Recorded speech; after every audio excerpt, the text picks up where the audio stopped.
ٹھیک ہے آپ کو بتاتے ہیں. ایک کال ہمارے ساتھ اور ہیں. السلام علیکم. السلام علیکم.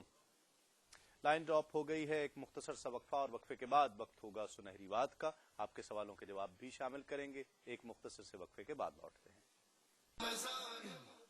ناظرین خوش آمدید. آپ پروگرام دیکھ رہے ہیں بزم سحر تسلیم صابری کے ساتھ اور وقت ہے سنہری بات کا.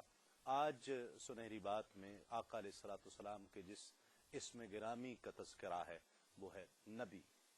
یہ نبا سے ماخوذ ہے لفظ نبی اور نبا کے معنی ہے خبر مفید جو علم یا غالب گمان کا فائدہ دے. امام سیوطی لکھتے ہیں کہ نبا اس خبر کو کہتے ہیں جو نہایت مفید ہو ایک بات، یا اس سے علم حاصل ہوتا ہو دوسری بات، اور اس پر جھوٹ کا، اس خبر پر جھوٹ کا احتمال نہ ہو. اللہ رب العزت نے قرآن مجید میں اس نام سے سرکار دو عالم صلی اللہ علیہ وآلہ وسلم کو کم و بیش 34 بار مخاطب فرمایا ہے. قاضی ایاز الشفا میں لکھتے ہیں کہ نبوت کے معنی ہیں غیب پر مطلع ہونا اور غیب کی خبریں بتانا خصوصیات نبوت میں سے ہے. وہی غیب کا علم ہے اور نبی وہ ہوتا ہے جسے اللہ رب العزت غیب کا علم عطا کرتا ہے اور اس کی زبان حق ترجمان سے غیب کی خبریں لوگوں تک پہنچتی ہیں. امام قسطلانی لکھتے ہیں کہ حضور نبی کریم صلی اللہ علیہ وآلہ وسلم چونکہ بہت زیادہ غیب کی خبریں دینے والے ہیں اور یہ آپ کے خصائص میں سے ہے کہ اللہ نے قرآن مجید میں صرف آپ صلی اللہ علیہ وآلہ وسلم کو نبی اور رسول جیسے القابات سے مخاطب کیا ہے، کسی اور نبی کو نہیں کیا. نبی کے معنی غیب کی خبریں دینے والا. آقا علیہ الصلوۃ والسلام کا یہ نام مبارک بس رسول مجتبیٰ کہیے، محمد مصطفیٰ کہیے، رسول مجتبیٰ کہیے، محمد مصطفیٰ کہیے، خدا کے بعد بس وہ ہیں پھر اس کے بعد کیا کہیے. کیا بات ہے سرکار دو عالم صلی اللہ علیہ وآلہ وسلم کی.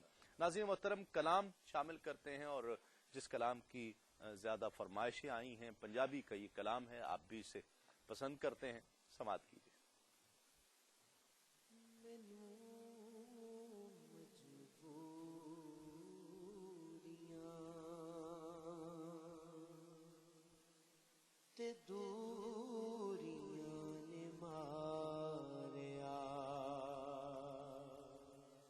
سجدو مدینے آقا کرو مہربانیاں، کرو مہربانیاں، مینوں مجبوریاں تے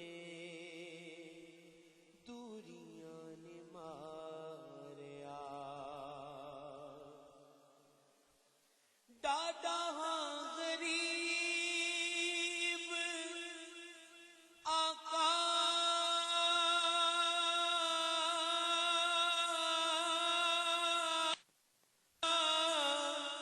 کول میرے زر نہیں، اڑ کے میں کنے آواں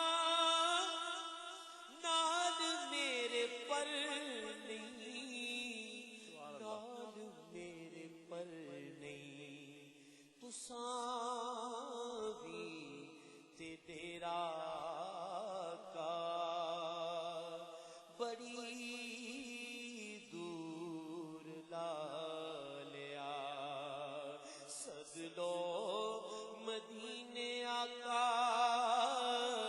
کرو مہربانیاں، کرو مہربانیاں. کالا تے او سادا جیا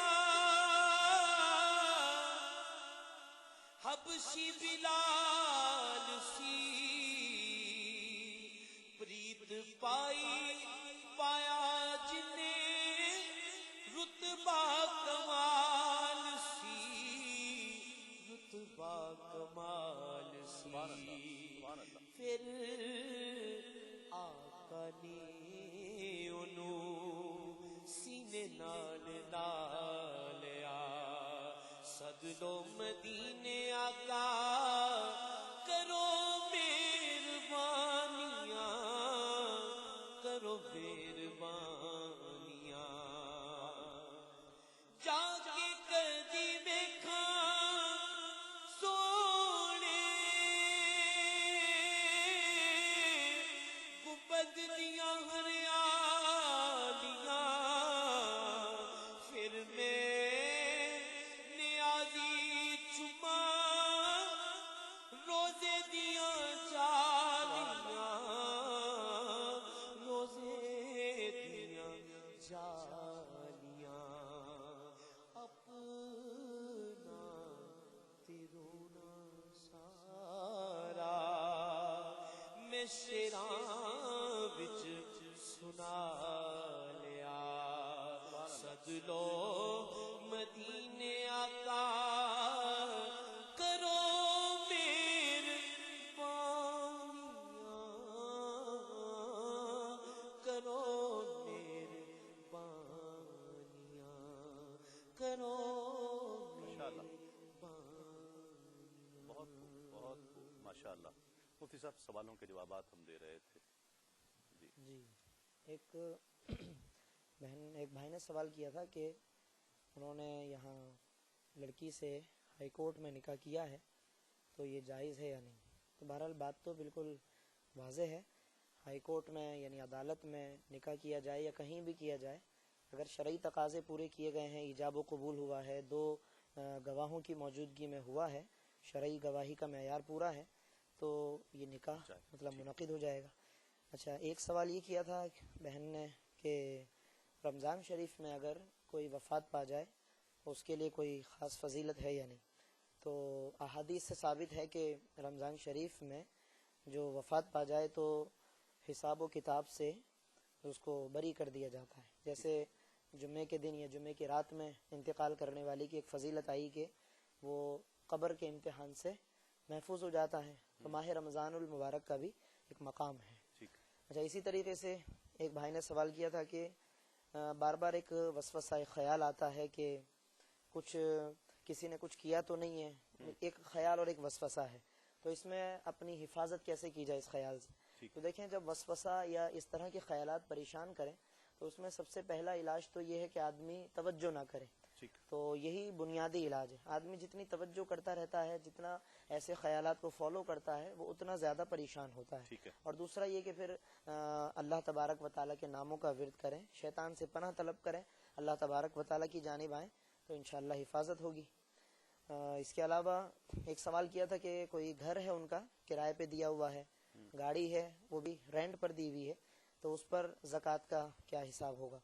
تو جو کرایہ ان کو حاصل ہوتا ہے گھر سے اور جو گاڑی سے بھی جو رینٹ پہ آ رہا ہے، تو اگر وہ جمع کر رہے ہیں، ڈپازٹ ہو رہا ہے، تو وہ زکوٰۃ کے حساب میں آئے گا، جو مال کا حساب ہے۔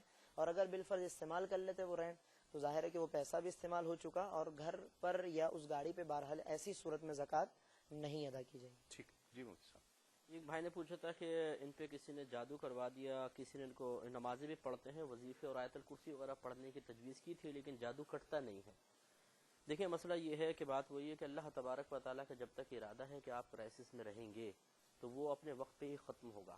آپ کوشش جاری رکھیں، ایک کے بعد دوسرا، دوسرے کے بعد تیسرے کے پاس آپ جا سکتے ہیں، چاہیں تو آپ انہی وظائف کو مستقل رکھیں، لیکن یہ بھروسہ اللہ تعالیٰ کی ذات پہ رکھنا ضروری ہے کہ جب اللہ تبارک و تعالیٰ کا ارادہ ہوگا تو ہر جادو کٹ جائے گا، ہر مصیبت دور ہو جائے گی اور ضرور اللہ تبارک و تعالیٰ عافیت عطا فرما دے گا۔ ایک انہوں نے کہا کہ بعض اوقات عورتوں پہ جیسے اثرات وغیرہ آ جاتے ہیں تو کوئی مزارات مشہور ہوتے ہیں کہ ادھر اگر عورت کو لے جائیں تو اثرات ختم ہو جاتے ہیں، تو کیا اس وجہ سے عورت کا مزار پہ جانا جائز ہے؟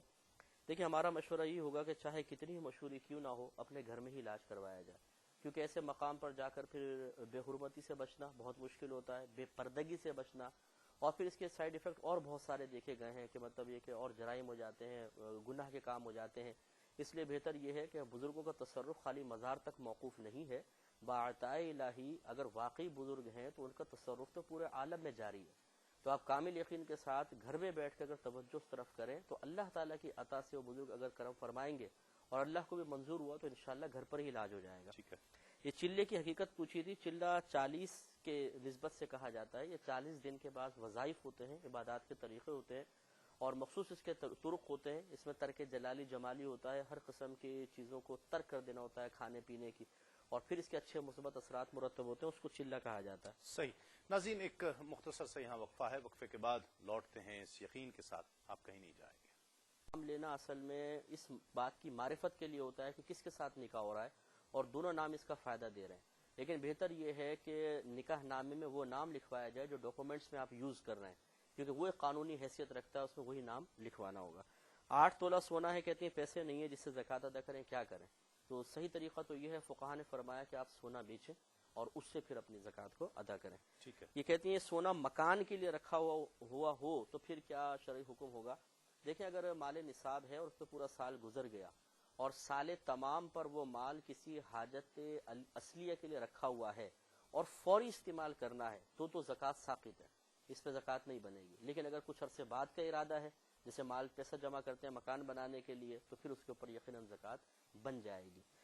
ایک انہوں نے کہا کہ اگر یہ شوہر کا انتقال ہو جائے اور اولاد نہ ہو تو بیوی کا وراثت میں حق کتنا ہے؟ 4واں حصہ بنے گا. اگر اولاد ہوتی تو 8واں حصہ بنتا. ایک انہوں نے کہا کہ ایک طرف سے پیسے ہیں, دوسری طرف سے کام کرے گا, تو اس میں اگر وہ اس کی پے مقرر کر دے تو کیا حکم ہوگا؟ اس کو مداربت کہتے ہیں. ایک طرف سے مال ہوتا ہے, دوسری طرف سے کام ہوتا ہے, اور مدارب کی اگر تنخواہ مقرر کر دی جائے, اگر وہ اپنے اس کے پیسے لیتا ہے تو وہی اس کو تنخواہ ملے گی. سلیپنگ پارٹنر جو کہلاتا ہے. عرف میں اس کی تنخواہ یہ مقرر کر سکتا ہے, اور نفع کے اندر % دونوں طے کر لیں. ٹھیک ہے. اور ایک ہی بھائی نے فرمایا تھا شریعتی اور طریقتی لائن میں کیا فرق ہوتا ہے؟ تو یہ ہم نے کل بتا دیا تھا کہ شریعت نبی کریم صلی اللہ علیہ وسلم کی لائی ہوئی تھیوری ہے اور طریقت آپ کا پریکٹیکل ہے. ان دونوں کو اختیار کریں گے تو پھر معرفت اور حقیقت تک انسان پہنچتا ہے. ٹھیک ہے. بہت سے سوالات جو آئے اس حوالے سے کہ ہم پر بندش ہے اور ہم پر کسی نے کچھ جادو کیا ہوا ہے, کاروبار نہیں ہو رہا, بیمار بہت رہتے ہیں, پریشانیاں بہت ہیں, مفلسی نے آج اکڑا ہے, یہ تمام چیزیں میں دونوں آپ حضرات سے پوچھنا چاہتا ہوں. اس کا علاج کیا ہے؟ ہم بہت ساری چیزوں کو چھوڑتے ہوئے, اس کی گہرائیوں کو چھوڑتے ہوئے, اب جتنا وقت ہے, اس کا علاج کیا ہو سکتا ہے؟ بندش ہے, نہیں ہے, وہم ہے, باقاعدہ کوئی جادو ہے, اس کا علاج کیا کیا جا سکتا ہے ایک عام آدمی؟ دیکھیں علاج طبیعت اور کیفیت کے اعتبار سے مختلف ہوتا ہے. اگر ایک شخص اللہ تعالیٰ پر کامل بھروسہ رکھتا ہے, اسے نبی کریم صلی اللہ علیہ وسلم کے عطا کردہ وظائف پر کامل یقین حاصل ہے, تو اسے کہیں جانے کی ضرورت نہیں ہے. وہ ان وظائف کو اختیار کرے. اگر ان کا مثبت اثر اپنی مرضی کے موافق ظاہر ہوتا ہے تو بہت اچھی بات ہے, نہیں ہوتا تو وہ سمجھ لے کہ اللہ تبارک و تعالیٰ کی طرف سے کچھ دیر ہے اور وہ استقامت پذیر رہے. لیکن اگر کیفیت اور طبیعت ایسی ہے کہ صبر نہیں ہو پاتا, بے قراری پیدا ہوتی ہے, اور معاذ اللہ ثم معاذ اللہ تعلیمات شریعت کو شک و شبے کی نگاہ سے دیکھنا انسان شروع کر دیتا ہے, تو پھر یہ بہت خطرناک صورت ہے کہ معاذ اللہ زبان سے یہ نکلنے لگ جائے کہ نبی نے تو بتایا تھا, فائدہ تو کچھ ہوا نہیں. تو اس پھر بہتر یہ ہے کہ کسی اچھے عامل سے رجوع کیا جائے. ٹھیک ہے. ہم یہ نہیں کہتے کہ سارے عاملین غلط ہیں, لیکن ان میں چیٹر بہت زیادہ ہوتے ہیں. تو کسی قابل اعتماد شخص سے مشورہ کرنے کے بعد پھر کسی عامل سے رجوع کریں. اس سے علاج نہ ہو دوسرے سے کریں, تیسرے سے کریں, چوتھے سے کریں. سلسلہ موقوف نہ کریں.